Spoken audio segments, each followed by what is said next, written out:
সুপ্রিয় দর্শক এবং ছাত্রছাত্রী বন্ধুরা, আজকে নবম ও দশম শ্রেণীর গণিত অনুশীলনী 4.1 সূচক নিয়ে আলোচনা করব। সূচক নিয়ে আলোচনা করার পূর্বে কিছু গুরুত্বপূর্ণ বিষয় অবশ্যই জেনে নেওয়া দরকার, কারণ সূচকের গুরুত্বপূর্ণ বিষয় এবং সূত্রগুলো যদি জানা না থাকে তাহলে সূচকের অঙ্কগুলো করা খুবই কঠিন। ছাত্রছাত্রী বন্ধুরা, তোমরা হয়তো সূচককে অনেক কঠিন বলে মনে করো, কিন্তু সূচক আসলেই সোজা। যদি সূচকের খুঁটিনাটি বিষয়গুলো যদি তোমাদের জানা থাকে তাহলে সূচকের অঙ্কগুলো করতে তোমাদের অনেক সহজ হবে। মূলত সূচক প্রথম ব্যবহার করেন ফরাসি গণিতবিদ রেনে দেকার্তে। তিনি ছিলেন একজন গণিতবিদ, ফরাসি গণিতবিদ, এবং তিনি মূলত কাজ করতেন ফাংশন নিয়ে। যে কয়েকজন বিজ্ঞানী গণিতবিদ ফাংশনের লেখচিত্রের সাহায্যে প্রকাশ করার জন্য কঠোরভাবে পরিশ্রম করেছিলেন, তাদের মধ্যে রেনে দেকার্তে একজন। তিনি আবার পাশাপাশি সূচক এবং এই লগারিদম নিয়েও কাজ করেছেন। তিনি প্রথম x এর ঘাত 4কে x⁴ আকারে লিখে দেখান। তাহলে আমরা সূচকের খুঁটিনাটি বিষয়গুলো নিয়ে একটু আলোচনা করি। সূচকের প্রথম যে জিনিসটি জানতে হবে সেটা হচ্ছে, যেমন আমি একটা জিনিস লিখলাম 2 কিউব। এখানে আমার 2 কিউব যে আমি লিখলাম, এখানে 2 আমার কি এবং কিউব কি? এই 2 হচ্ছে চলক আর কিউব হচ্ছে সূচক। অর্থাৎ এই 2কে আমরা চলক এবং বৃত্তি বলতে পারি, এটাকে 2কে বৃত্তিও বলা হয়। আবার পাওয়ারকে, এটা হচ্ছে সূচক, এটাকে সূচক বলা হয়, আবার ঘাতও বলা হয়, যাকে ইংরেজিতে আমরা পাওয়ার বলি, পাওয়ার বলা হয়। আবার এই 2কে বলা হয় বৃত্তি বা চলক। তাহলে এখানে প্রথম যে সূত্রটি আমরা আলোচনা করব সেটা হচ্ছে 1 নাম্বার সূত্র,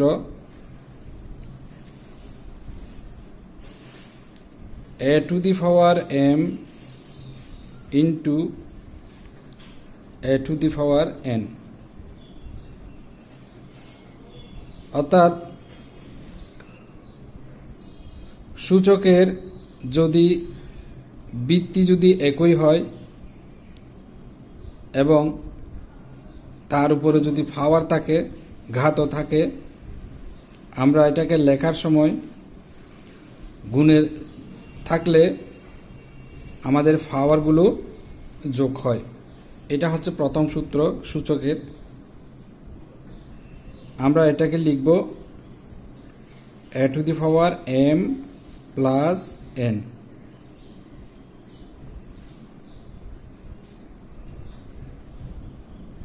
এই জিনিসগুলো সূচকের যখন আমরা অঙ্ক করব তখন এই জিনিসগুলো, এই সূত্রগুলো প্রয়োজন হবে। এখানে a⁴m into a⁴n equal a⁴m + n। তাহলে এটা আমরা ব্যবহারিক ক্ষেত্রে কিভাবে করি?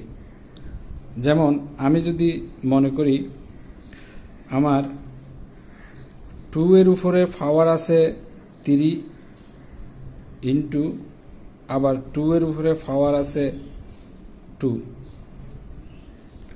তাহলে এটাকে আমরা কিভাবে লিখব? এটার অর্থ হচ্ছে, এটা 2 কিউব মানে হচ্ছে 2 into 2 ইন্টু টু। আবার 2 স্কোয়ার ইজিক্যাল টু হচ্ছে 2 ইন্টু 2। সূচকটাকে আমরা এভাবেও বলতে পারি, যেমন 2 কিউব। এখানে আমার বৃত্তি এই 2 কয়বার আছে, মানে বৃত্তি 2টা আমি কয়বার গুণ করব। তাহলে যেহেতু আমার ঘাত 3, তাহলে আমি 3 বার গুণ করব। পক্ষান্তরে 2 স্কোয়ার আমি 2কে 2 বার গুণ করব। তাহলে এখানে যেহেতু পাওয়ারগুলো আমাদের যোগে থাকে, তাহলে এই 2 এর উপরে পাওয়ার 1, এখানে 1, এখানে 1, আবার এখানে 1, এখানে 1, তাহলে আমাদের কত হবে? তাহলে 1 2 3 4 5। তাহলে এখানে আমার 2 এর উপরে পাওয়ার হবে 5। আবার তাহলে আমরা এটা এভাবে ব্যাঙে দেখালাম, কিন্তু আমি যদি 2 কিউব ইন্টু 2 স্কোয়ার লিখি, এটাকে আমি কিভাবে লিখব? 2 3 plus 2 is equal to 2 to the power 5। এ হচ্ছে তার ব্যাখ্যা। এটা সূত্র 1। 2 নম্বর সূত্র আমরা যেটা আলোচনা করব সেটা হচ্ছে, যদি ভাগে থাকে a to the power m a to the power n, তখন আমরা কি করব? এটা তোমরা হয়তো অনেকে জানো, গুণে থাকলে যদি আমাদের যোগ হয়, ভাগে থাকলে সূচকের বেলায় ভাগে থাকলে পাওয়ারগুলো বিয়োগ হয়। তাহলে আমরা লিখব m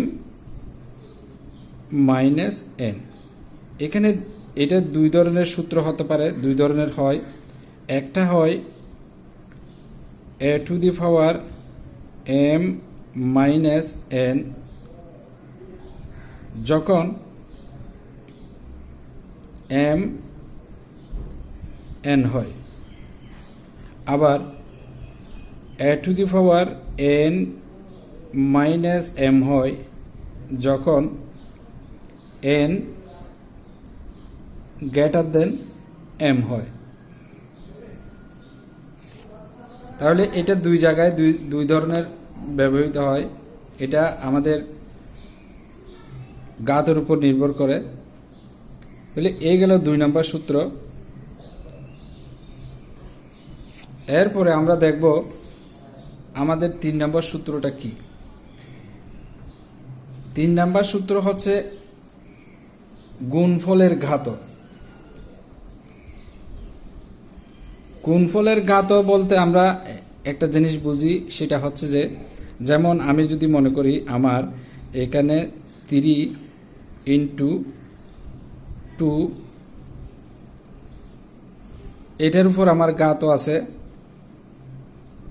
কিউব। তাহলে আমরা এটাকে কি লিখব? এটাকে আমরা লিখব 3 ইন্টু 2, যেহেতু ঘাত আমার 3, তাহলে আমি এটা 3 বার লিখব। 3 ইন্টু 2, 3 ইন্টু 2। তাহলে আমরা এটাকে 3 বার লেখা মানে কি, এখানে আমার এই 3, এই 3, 3, 3, আমরা 3টাকে এক জায়গায় নিয়ে আসবো। আবার 2, 2, 2,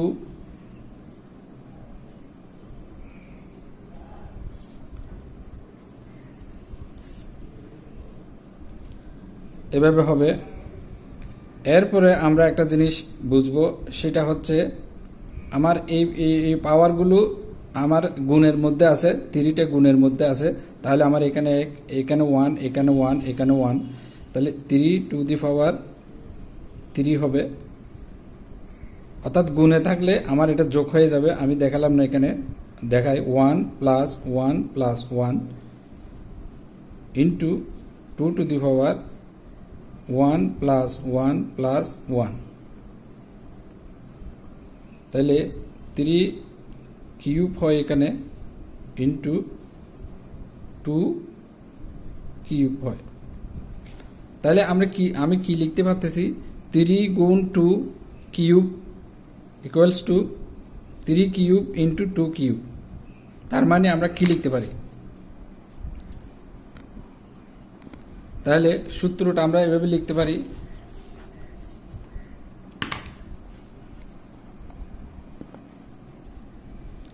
এ বি দিয়ে লিখতে পারি, এ বি অর্থাৎ এ ইন্টু বি, এর উপরে যদি পাওয়ার আমার এন হয়, তাহলে এটা আমার পাওয়ারটা এ এর উপরেও হবে গুণ এন এর উপরেও হবে, বি এর উপরেও হবে।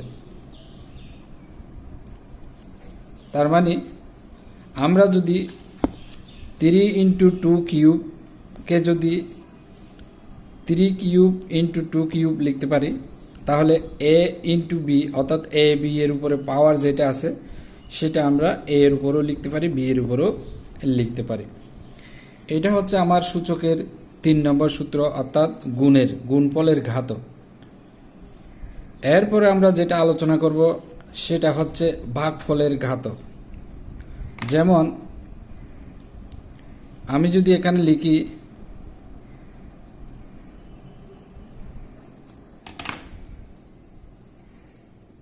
5/4 কিউব, এটাকে আমরা কি লিখতে পারি, এটাকে আমরা লিখতে পারি 5/4 ইন্টু 5/4 ইন্টু 5/4,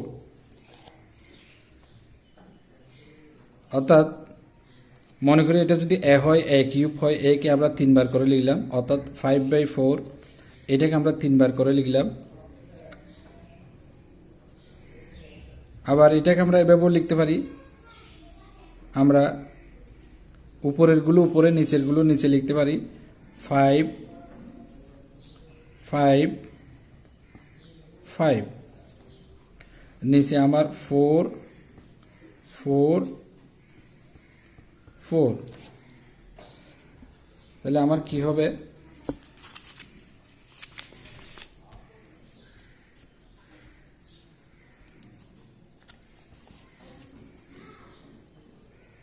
আমার যেহেতু উপরে 5 গুণের মধ্যে আছে, তাহলে 5 আমার পাওয়ার হবে 1 1 1, এখানে 1 প্লাস 1 প্লাস 1, আবার 4 1 প্লাস 1 প্লাস 1, তাহলে এটাকে আমরা লিখতে পারি এভাবে 5 কিউব 4 কিউব। বন্ধুরা, যদি এইটাকে আমরা সূত্র আকারে লিখি তাহলে আমরা কি পাব, যদি আমরা এভাবে লিখি সূত্র আকারে a by b n, a by b n, তখন এটাকে আমরা কিভাবে লিখব, তাহলে আমরা কি পেলাম এখানে 5/4 কিউব ইকুয়ালস টু, যদি আমাদের 5 কিউব বাই 4 কিউব হয়, তাহলে আমরা এটাকে লিখতে পারি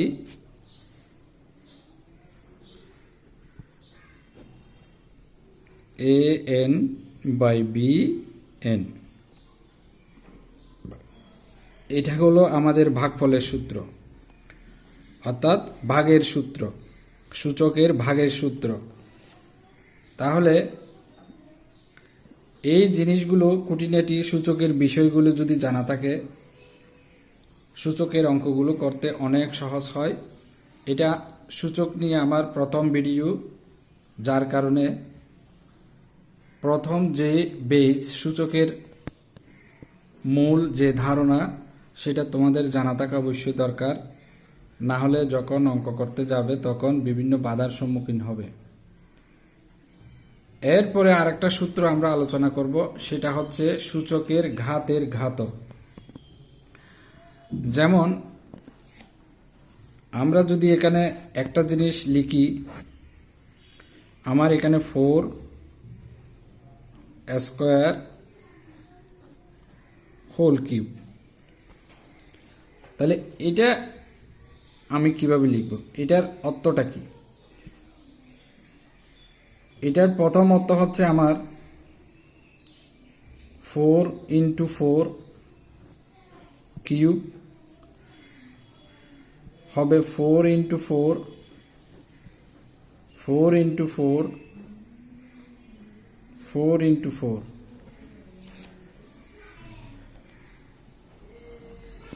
তাহলে আমরা এখানে কি পাই? আমার এখানে কয়টা 4? 1 2 3 4 5 6। তার মানে এটা আমার 4 এর উপর স্কয়ার হয়, 4 এর উপর স্কয়ার হয়, 4 এর উপর স্কয়ার হয়। তাহলে আমার কি হয়? 4 ইন্টু 4 ইন্টু 4। তাহলে আমরা এটা কিসের মধ্যে রাখলাম? গুণের মধ্যে, গুণের মধ্যে আছে। তাহলে আমার 4 পাওয়ারগুলো যোগ হবে 2 প্লাস 2 প্লাস 2 ইকুয়াল টু 4 আমার হবে 6। তাহলে আমরা কি বলতে পারি? আমার এই যদি একটা সূত্র আমি এভাবে লিখি, আমি যদি সূত্রটাকে এভাবে লিখি, a to the power m to the power n, তাহলে এটাকে আমি কিভাবে লিখব? অর্থাৎ এখানে আমার কি আসছে? 4 square to the power cube whole cube. তাহলে এখানে আমি 3 আর 2 গুণ করলে 6 হয়। আমার এখানে 4 টু দি পাওয়ার 6 আমার আসছে। তার মানে এটা গুণফল আসছে। তাহলে আমি এখানে বলতে পারি a to the power m into n সমান a to the power mn। তো এটা হচ্ছে আমার ঘাতের ঘাত। এই সূত্রটাকে বলা হয় ঘাতের ঘাত। অর্থাৎ আমার এর ঘাত m, এর ঘাত n। যখন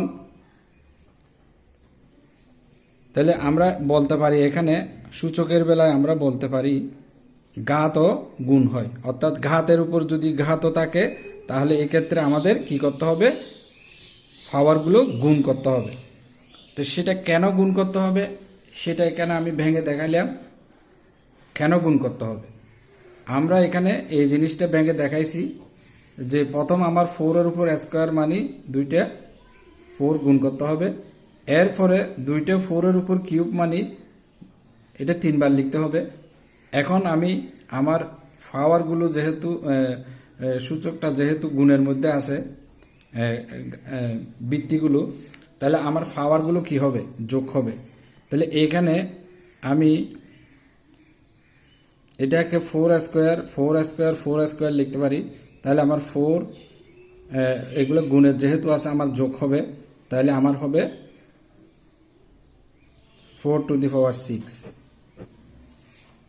এই জন্য এখানে আমার সূত্রটা আসবে ঘাতের ঘাত সূত্রটা আসবে a to the power m two the power n equal হবে a to the power mn।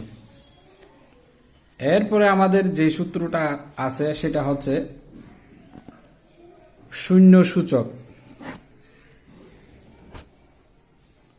এটা হয়তো অনেকেই জানে না। যেমন আমি একটা 2 লিখলাম, এর উপরে আমার একটা পাওয়ার দিলাম 0। এটা সমান কি হবে?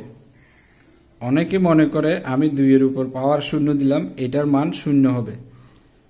এটা কিন্তু সঠিক নয়। আমার সঠিক হচ্ছে 2 এর উপরে যখন আমি পাওয়ার শূন্য দেব এটার মান হবে আমার 1।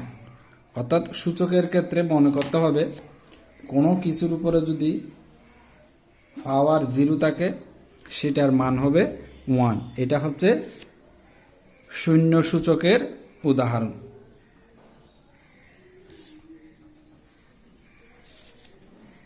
কেন 1 হবে সেটা আমরা একটু করে দেখি। কেন 1 হয়? যদি আমরা এরকম একটা ফিগার লিখি, যেমন 1 সমান আমরা কি লিখতে পারি, a to the power n এবং a to the power n লিখতে পারি। অর্থাৎ এখানে আমি n ভাগের উপরে নিচে যদি সমান সংখ্যা হয়, সমান ফিগার হয়, তাহলে এটা কাটাকাটি হয়ে 1 হয়। তো এখানে আমার 1 আসে। তো এটাকে আমি কি লিখতে পারি এখন? আচ্ছা, আমরা আগের সূত্র থেকে জানি যখন বৃত্তি আমার ভাগের মধ্যে থাকে তখন পাওয়ারগুলো বিয়োগ হয়। তাহলে পাওয়ার বিয়োগ হলে আমার a to the power n minus n হবে। যদি আমার a to the power n minus n হয়, এই n আর প্লাস মাইনাস কাটা যাবে, তাহলে আমার হবে a টু দি পাওয়ার 0। তো a টু দি পাওয়ার 0 এটাকে আমরা কি লিখব? 1 লিখব। কারণ আমাদের এখানে আমাদের a to the power n, a to the power n এটার মান হচ্ছে আমাদের 1। অর্থাৎ এটাকে অন্যভাবেও বোঝানো যায়। যেমন আমি যদি বলি a to the power n, a to the power n, এটাকে আমি এভাবে লিখলাম। যেমন n মানে এটা স্বাভাবিক সংখ্যা, এটা চলমান অসংখ্য, তার মানে a to the power a into a এটা n সংখ্যক হয়। আবার এটাকেও a ইন্টু a এটাও আমার n সংখ্যক বার হবে। তাহলে এখানে আমার কি হয়? তার মানে এখানে অসংখ্য হবে, এখানেও অসংখ্য হবে। তার মানে এদিকেও সমান, এদিকেও সমান, উপরেও সমান, হরও সমান, লবও সমান। তাহলে হর লব সমান হলে আমি কাটাকাটি করতে পারি, ইজিক্যাল টু আমার 1 এখানে আসে। তার মানে আমরা কোনো কিছুর উপরে সূচকের বেলায় কোনো চলকের উপরে বা কোনো বৃত্তির উপরে যদি আমার ঘাতক 0 হয় তাহলে সেক্ষেত্রে তার মান হবে 1। এখন আবার আমরা এটাও দেখাতে পারি কোনো চলকের উপর যদি আমার ঋণাত্মক পাওয়ার থাকে তাহলে সেটা আমরা কি করব? যেমন a to the power minus n, এটাকে আমরা কি লিখব? a to the power minus n এটা সমান কি? আমরা জানি a to the power 0 is equal to 1। অর্থাৎ a টু দি পাওয়ার 0 কে আমরা এভাবে লিখতে পারি। যেমন আমি লিখলাম 1 by a to the power n, 1 by a to the power n।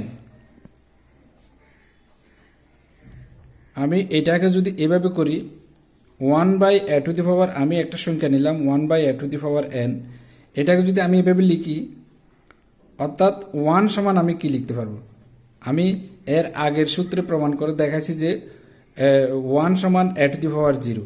তাহলে আমার যেহেতু চলক যেহেতু a, অর্থাৎ বৃত্তি যেহেতু a, তাহলে আমি এখানে a একটা লিখলাম এবং এর উপরে আমি পাওয়ারটা যদি 0 দিই, সূচকটা যদি 0 দিই, তাহলে এটার মান হয় আমার 1। আবার যেহেতু এটার উপরে পাওয়ার n আছে, a to the power n, তাহলে এটা আমার কিসে আছে? ভাগে আছে। তাহলে এটাকে আমি কি লিখতে পারি? a to the power 0 minus n। তার মানে হচ্ছে a to the power 0 minus n অর্থাৎ হচ্ছে a to the power minus n। তাহলে আমরা কি বলতে পারি?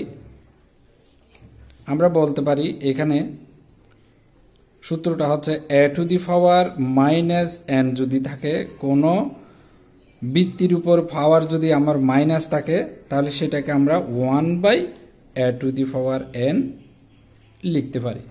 সেটাকে আমরা কি লিখতে পারি? 1/a two the power n লিখতে পারি। তো বন্ধুরা, আজকে 6টা সূত্র সূচকের আমি বিস্তারিত আলোচনা করে দেখালাম। খুব সহজভাবে এগুলো বোঝার জন্য আমি দেখালাম। এই সূচকের ছোট ছোট সূত্রগুলো অবশ্যই জানা থাকতে হবে। জানা না থাকলে সূচকের অঙ্ক করার সময় অনেকাংশে তোমরা বুঝবে না। এই জন্য এই সূত্রগুলো তোমাদের জানা থাকা দরকার। এরপরে সূচকের অঙ্ক করতে গেলে আরও কয়েকটি সূত্র দরকার হবে, যেমন সেগুলো হচ্ছে n-তম রুট। এই সূত্রগুলো নিয়ে আমি আরেকটা বিস্তারিত ভিডিও বানাবো এবং এরপর সূচকের অঙ্কগুলো ধারাবাহিকভাবে করে যাব। এই জন্য তোমাদের যেটা করতে হবে সেটা হচ্ছে আমার সূচক নিয়ে এই ভিডিওগুলো ধারাবাহিকভাবে দেখতে হবে। ধারাবাহিকভাবে দেখলে তোমরা সূচক একদম সহজভাবে যে কোনো সূচক অঙ্কের সমাধান করতে পারবে বলে আমি আশা করি। তো আজ এই পর্যন্তই।